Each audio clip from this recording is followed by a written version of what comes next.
ಸದರಿಯಾ ಕಾಲೋನಿಯಲ್ಲಿರುವ ಸರ್ಕಾರಿ ಹಿರಿಯ ಪ್ರಾಥಮಿಕ ಶಾಲೆಗೆ Chaitanya Indian fin credit private limited Sindhanur ಪ್ರಧಾನ ಕಚೇರಿಯಿಂದ ವಿದ್ಯಾರ್ಥಿಗಳ ಅನುಕೂಲಕ್ಕಾಗಿ ವಾಟರ್ ಫಿಲ್ಟರ್ ಉಚಿತವಾಗಿ ವಿತರಣೆ ಮಾಡಲಾಯಿತು. Chaitanya Indian fin credit private limited ರಾಜ್ಯದಾದ್ಯಂತ ಹಲವಾರು ಶಾಖೆಗಳನ್ನು ಹೊಂದಿದ್ದು, ಕೇವಲ ನಮ್ಮ ಕಂಪನಿ ವತಿಯಿಂದ ಹಣಕಾಸಿನ ವ್ಯವಹಾರ ಮಾಡುವುದು ಅಲ್ಲದೆ ಅತ್ಯಂತ ಹಿಂದುಳಿದ ಜನಾಂಗದ ಅಥವಾ ಜನರ ಅಭಿವೃದ್ಧಿಯ ಅನುಕೂಲಕ್ಕಾಗಿ ಅನೇಕ ಕಾರ್ಯಕ್ರಮಗಳನ್ನು ಮಾಡುತ್ತಾ ಬಂದಿದ್ದು, ಪ್ರಮುಖವಾಗಿ ಉಚಿತ ಆರೋಗ್ಯ ಶಿಬಿರ ಹಾಗೂ ಅಂಗವಿಕಲರಿಗೆ ವಿವಿಧ ಸಲಕರಣೆಗಳು ಸೇರಿದಂತೆ ಶೈಕ್ಷಣಿಕ ಅಭಿವೃದ್ಧಿ ದೃಷ್ಟಿಯಿಂದ ಸರ್ಕಾರದಿಂದ ಅನುದಾನ ವಂಚಿತವಾದ ಶಾಲೆಗಳಿಗೆ ವಿವಿಧ ಪೀಠೋಪಕರಣಗಳನ್ನು ನೀಡಲಾಗುತ್ತಿದ್ದು, ಇದರ ಅನ್ವಯ ಉರ್ದು ಶಾಲೆಗೆ ವಾಟರ್ ಫಿಲ್ಟರ್ ಉಚಿತವಾಗಿ ನೀಡಲಾಗುತ್ತಿದೆ ಎಂದು ರೀಜನಲ್ ಮ್ಯಾನೇಜರ್ ಶಿವಲಿಂಗೇಶ್ವರ ಹೇಳಿದರು.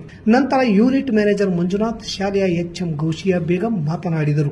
ಈ ವೇಳೆ ಬ್ರಾಂಚ್ ಮ್ಯಾನೇಜರ್ ಹುಸೇನ್, ಎಸ್ಡಿಎಂಸಿ ಅಧ್ಯಕ್ಷ ಸಮರೀನಾ ಭಾನು, Maruti, Veeresh, Subhash, Hussain Basha, Shivaraj, Lingaraj, assistant branch manager Yariswamy, Basanagouda, Guru ಸೇರಿದಂತೆ ಶಾಲೆಯ ಶಿಕ್ಷಕರು ಹಾಗೂ ಪೋಷಕರು ಉಪಸ್ಥಿತರಿದ್ದರು.